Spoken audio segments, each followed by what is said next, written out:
Hello, I'm Andy Schmuckler. I want to talk some more about evil, which I've defined as a coherent force that consistently works to make the human world worse, or consistently works to make the human world more broken.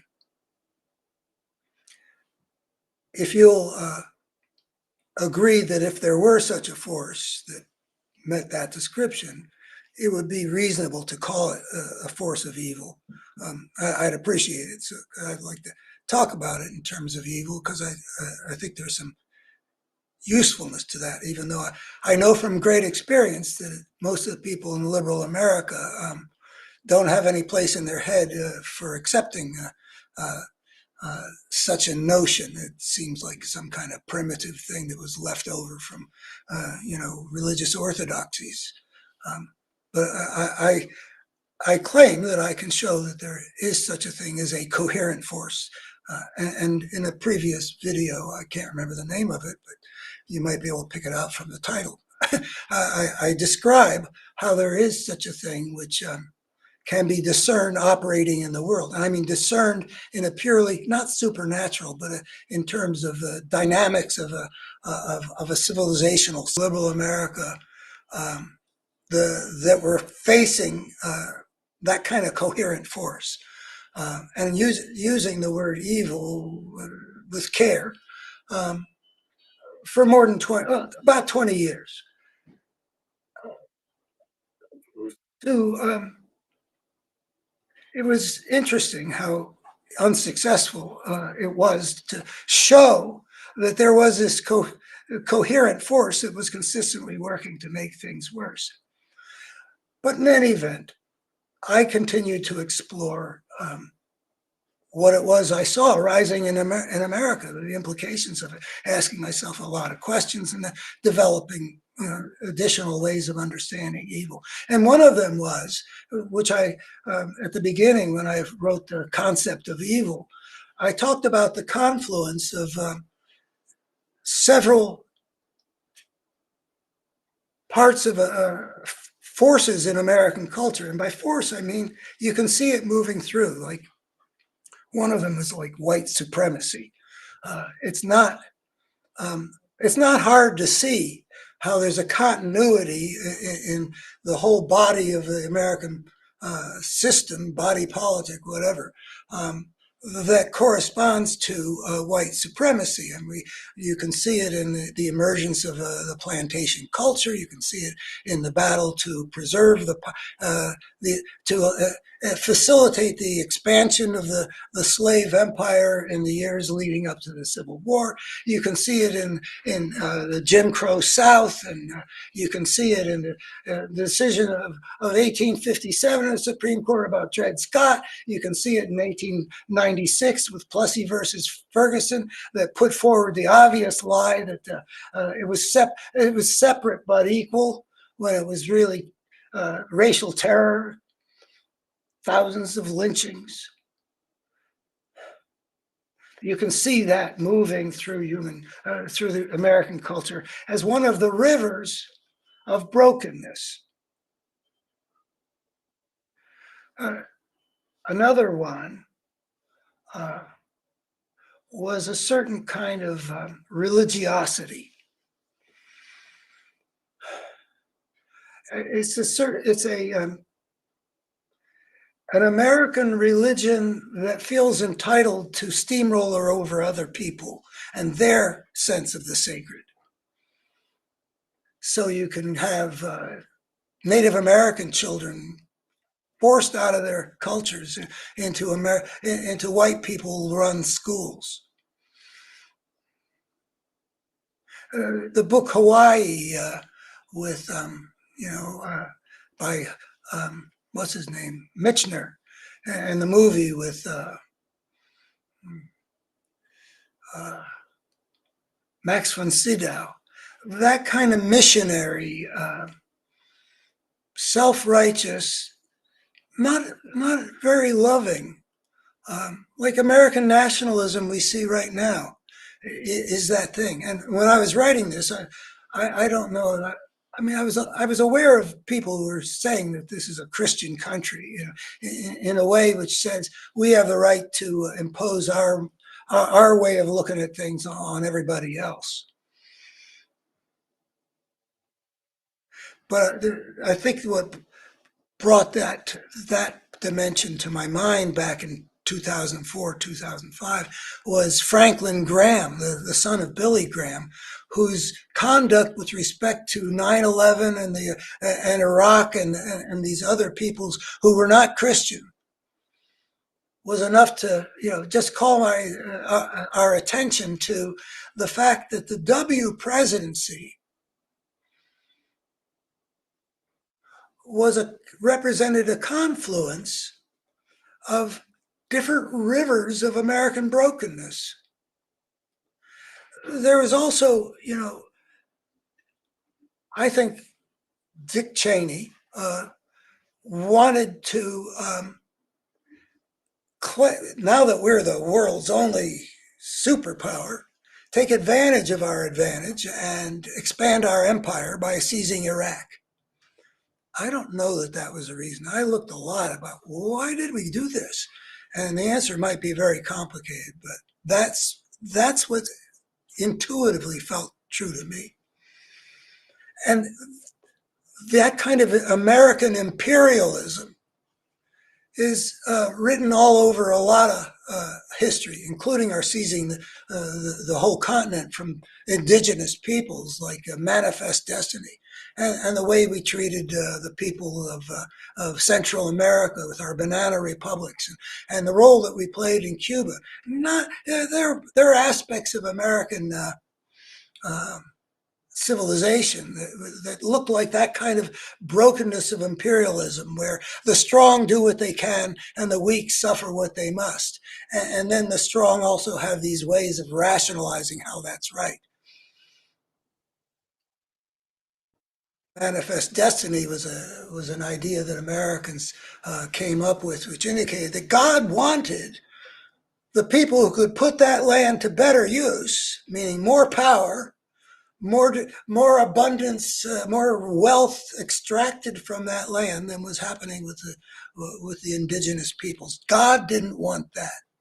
And then you can sort of bring in what Max Weber wrote about the Protestant ethic and the spirit of capitalism, which really leads to the another part of the river of brokenness in America that I saw to coming together on the Republican side. Um, there was the party of white racism. And you can look at the Willie Horton ads of the first Bush. You can look at Reagan starting his campaign at Philadelphia, Mississippi. There's all kinds of a thread, but it was more subtle earlier on than it eventually became. But there's a real pitch to the people for whom the issue of feeling hostility and fear toward people of color and an impulse to subjugate them, long-standing thing. Anyway, these were coming together in the Republican world, and I tried to make a case that there is a natural affinity among all these things.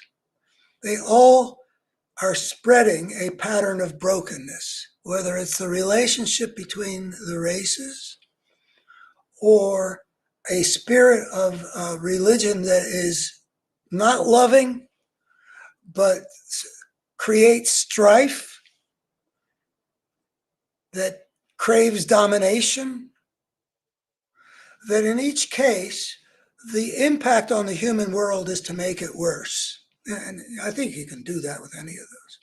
And then in the case of the Republican Party, it is essential to also call up what has been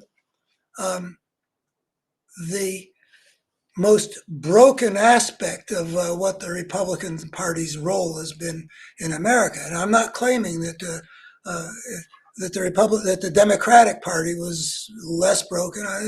They were mixtures for a very long time.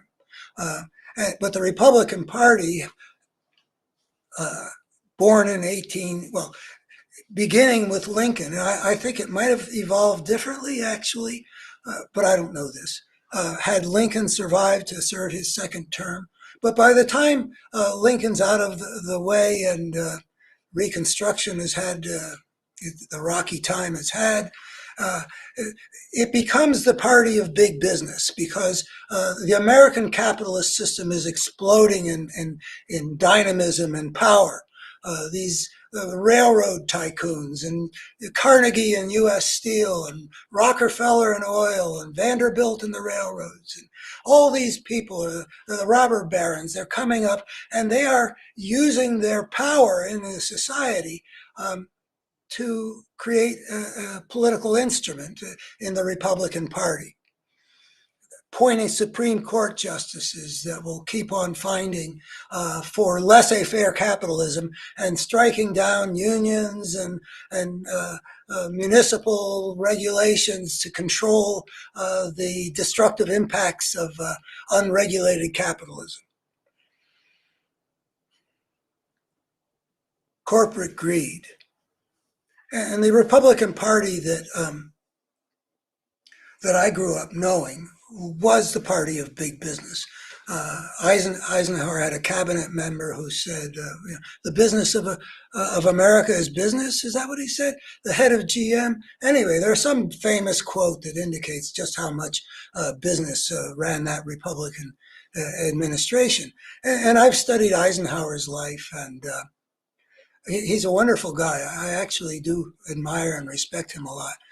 But he was a sucker, in a sense, for big capitalist players. He wanted to be part of that world, and that, you know, it was a good but flawed administration, like we often had.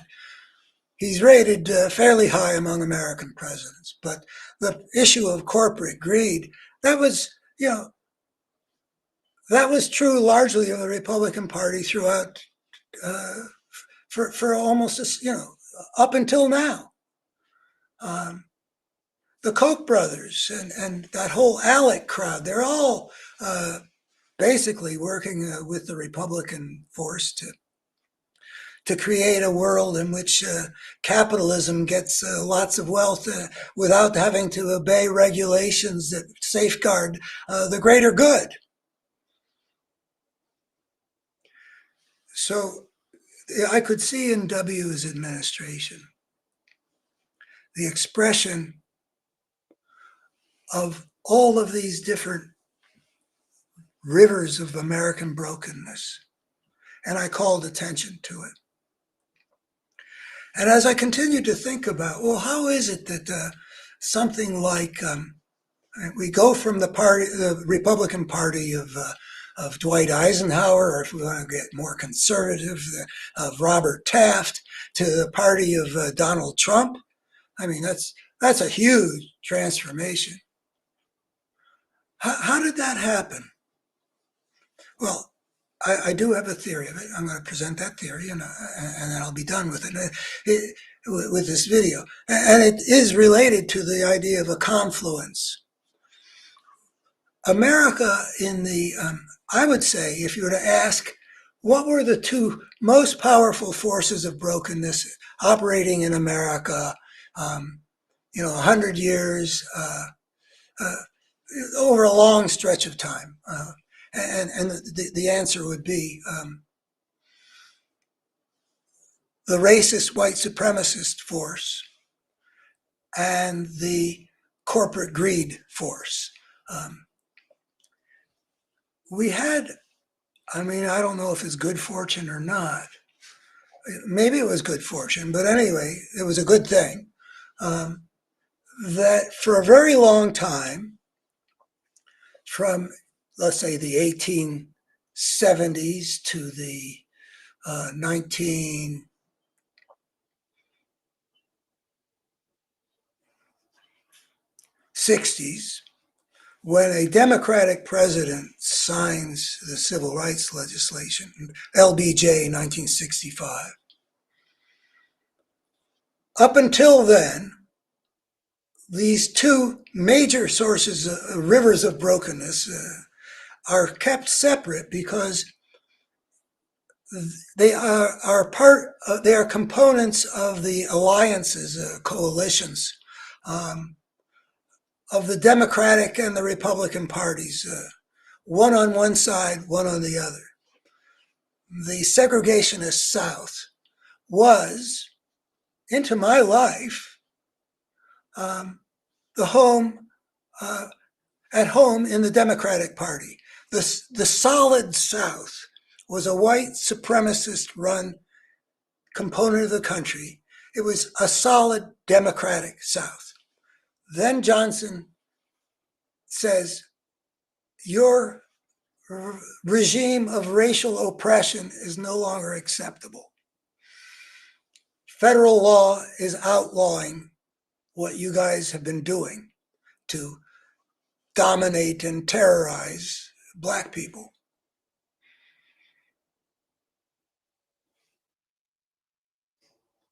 And then the Republicans and the white Southerners spent, well, there's Nixon's Southern strategy in '68, and Strom Thurmond defecting to the Republican Party, and gradually more and more Trent Lott gradually, yeah, the people who had been Southern Democrats became Southern Republicans. Some of them were actually the same people, and then others were, well, this is what the dominant power in the South wants, a political party that will defend white supremacy, at least as much as the Republican Party has. So 1868 to 1968, these two powerful forces of brokenness are divided, and their coalitions come and battle in the electoral realm.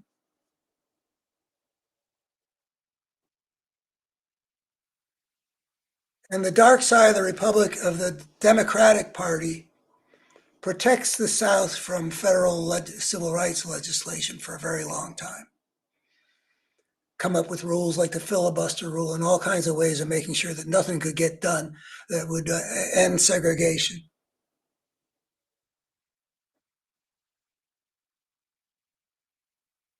And meanwhile, the Republicans are representing the interests of big business and pushing for a social arrangement, a power system in which the rich have a lot more power than they really justifiably should. I mean, one person, one vote, you know.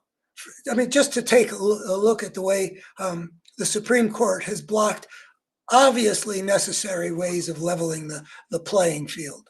You know, starting in 1976 with, was it Buckley versus Vallejo or something like that, where the Supreme Court starts saying free speech means the freedom to write a check. So money can buy political power, so that the interests of the corporate system will get way more attention than they should. They should get, reasonably but the thing is, it's unjust. The distribution is unjust. That's the brokenness. The country would be in better shape if, when it came to elections, the people without money had roughly as much voice as the people with money. But you get all these things, and all the way up to Citizens United, a Republican-appointed Supreme Court, letting the plutocracy buy power, letting the corporate system run the society rather than allowing the society to make sure that the corporate system operates within the kinds of rules that are necessary for the good of the whole system, which results in things like a fossil fuel industry that can sacrifice our children and our grandchildren to make a short-term profit because they cripple us for acting on climate change. If that ain't brokenness, what would be? But in any event, in our times, what had been divided and therefore kind of canceled each other out. A destructive force of white racism on one side, a destructive force of corporate greed on the other, canceling each other out because the power is going to be put into the hands of one coalition or another. Gradually, the Democratic South becomes a solid Republican South. States that were always could be counted for voting for the Democrat are now on the side of the Republicans, and they're also on the side of the corporate powers that still have a major hold on the Republican Party. But there's no canceling each other out. The Democrats are not empowered by either of those forces of brokenness. The Democrats rely on the forces of wholeness because they lost their dark side. The racists, the Christian nationalists, the segregationists, the confluence of forces of brokenness on the Republican side meant that whereas in the up until I was becoming my adulthood, into my adulthood, each party was a place where the good and decent parts interacted with and came to compromises with the less good and decent. So you have a mensch like Hubert Humphrey, my former senator from Minnesota, basically a good man, as was George McGovern, and Gene McCarthy, good men basically, but they also have to live in a world like FDR did, where there were people who represented white supremacy. That was just part of the calculus.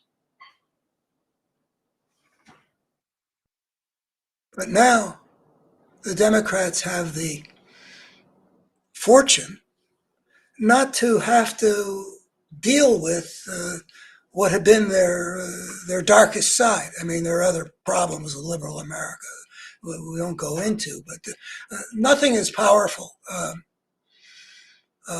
and destructive in terms of a coherent force that consistently works to it. I mean, there's a lot of confusions in liberal America, and I'd like to address some of them sometime. But liberal America basically stands for good things. I mean, if you list all the things that Kamala Harris ended up saying, I stand for this, this, this, this, this. You could, in every case, those thises that she stood for were on the good side and were in contrast with what the other side was doing. Because the force that Donald Trump is carrying is a force of people who are, in their politics at least, under the sway of some dark things like white racism or greed or uh, a kind of religiosity that's creates strife and oppression and is filled with hypocrisy. All these things have come together, and you can see them over there on the conservative side. And what it shows is that, I mean, I think it shows this, that there is a kindredness to all these things. And that kindredness is captured under the concept of brokenness and a pattern of brokenness that can take different forms, shape-shifting forms. White supremacy and corporate greed both have in common that they make the human world less just, more broken, more unhappy, less thriving. They have something fundamental in common. They work in different ways. The corporate greed that prevented workers from organizing and having some kind of level playing field was operating from a different set of passions that are destructive, greed, desire for, well, they have something in common. It is power too in both cases. But the understanding white supremacy and understanding the fossil fuel industries trying to paralyze our country in the face of climate change, they are not the same structure, but they have in common that there's something broken in their structures and that they impart a pattern of brokenness on the world. In the one case, relationships between racial groups that are unhappy, unjust, unpleasant. Whereas ideally, the relationship between the races would be more loving. Or on the other hand, the corporate greed that creates that basically out of its desire for more of what they already have plenty of, power and wealth, they're willing to sacrifice the human future for short-term gain. That's a kind of brokenness too. And it operates differently. And it operates not in a cultural system where race relations operate to instill images and feelings and such about how white people perceive black people and what white people feel a need for regarding black people. That happens in child rearing and education and all kinds of ways in which the culture operates to create racism. So on the other hand, an economic system that operates, that rewards the unbridled pursuit of profit, and that operates in a selective kind of way to create entities that will behave in a certain way, which are contrary to the common good, such that you really don't want anything like the fossil fuel industry to have much of a say about how do we deal with climate change, because they're not structured to be able to give adequate weight to anything but their profits. That kind of operation needs to be kept under control to be utilized to achieve things that are good for the human world, because the human world as a whole, and the disorder that comes when you've got a selective process choosing generation after generation something that is simply out for money and power. You don't want them calling the shots for the whole society. And with Donald Trump's election, we're going to be deporting millions of people of color under Trump's presidency. We're going to have another huge tax cut that the people who've already been tripling their share of the wealth while the bottom half hasn't gotten anywhere in 50 years, we're going to just move in that direction. You can see these patterns of brokenness and these rivers of brokenness that have flowed together to create a political force that's a coherent force that consistently works to make things more broken in all kinds of ways. In ways that have to do with corporate greed, that have to do with white supremacy, that have to do with a love of conflict rather than cooperation, that have to do with hate instead of love.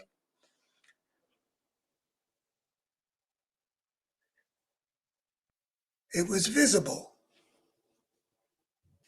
as the 1990s moved along, and even more visible as Fox News became a propaganda channel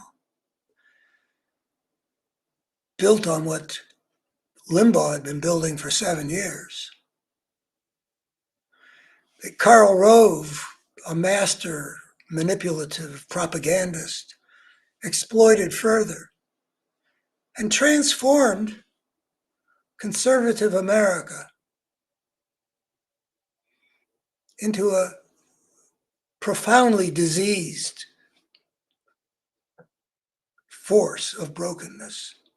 It expressed all the different forms of brokenness that America's had.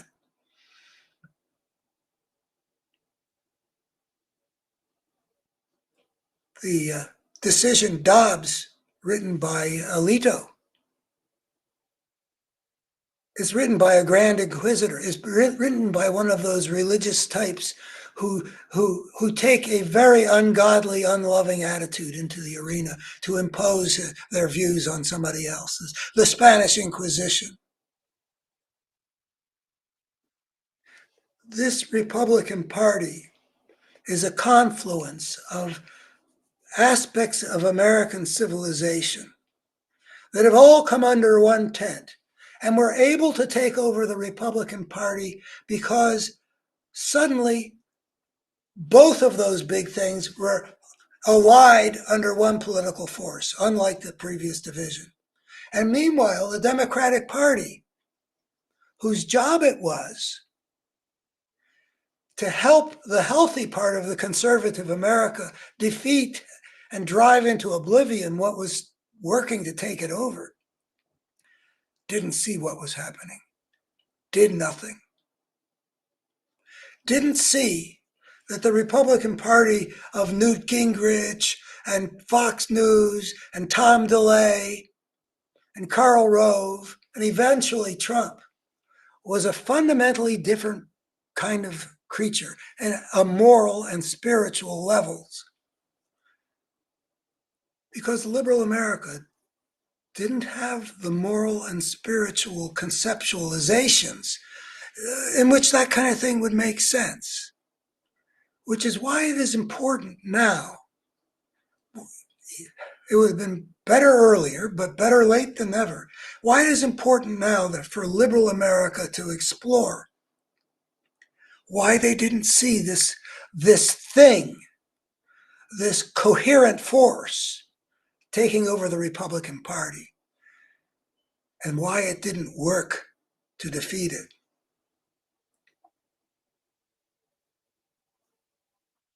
So this confluence of evils is something I'm trying to use to show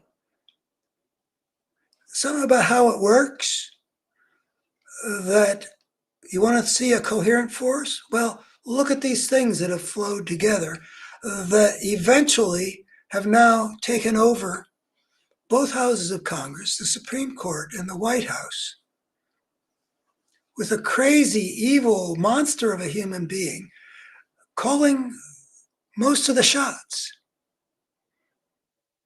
We've paid a high price for not perceiving how there are these coherent forces that work, that they can operate, and that sometimes come together in a way that requires you to see this is something to fight as evil.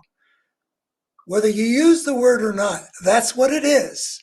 It is a coherent force that consistently works to make things more broken in all the various realms, religiously, morally, racially, ecologically, internationally, siding with Putin, maybe. It's not random. And that shows you that there is a coherent force. There is something that explains why on every issue, this Trumpian political force is on the wrong side. That doesn't happen by chance. You don't flip a coin 10 times and get 10 heads. It's not coincidence when you get that far out of, what is it, 256 to 1? No, it consistently works to make things worse. How did this thing arise? How did it escape notice by liberal America? Why didn't we fight and beat it in the cradle? Because no previous generation of Americans would ever have voted nearly half for such a thing as this. Donald Trump is about as monstrous a candidate for president. Maybe I should come back and read the list of things that should have been automatic disqualifiers, that would have been automatic disqualifiers at any other time. A huge transformation took place between the conservative America of Ronald Reagan and the conservative America of this moment that just elected Donald Trump president, even after he showed us that he's a creep in every way you can imagine. How come liberal America didn't see it? What is it that it should understand so that in the future it understands what it's up against, with the implications of that understanding for how to fight it. I say we fight it in a way that the people will experience as a battle of good versus evil. Not using those words, not necessary. It can be shown, and it repeatedly should be shown. I'm going to be coming back. I think the next thing I'm going to do is read the email that I spoke of earlier today, of something that I've sent as a proposal for one of the ways in which we might fight right now. I don't know how catastrophic our defeat has been. I can't tell where we're going. I never thought that Trump would ever be able to get away with what he's gotten away with. So I don't pretend to know what is and isn't possible from here. But I'm going to be back with one way of fighting for the Democratic side to fight and try to extract potential power from this fascist force in the form of this fascistic president.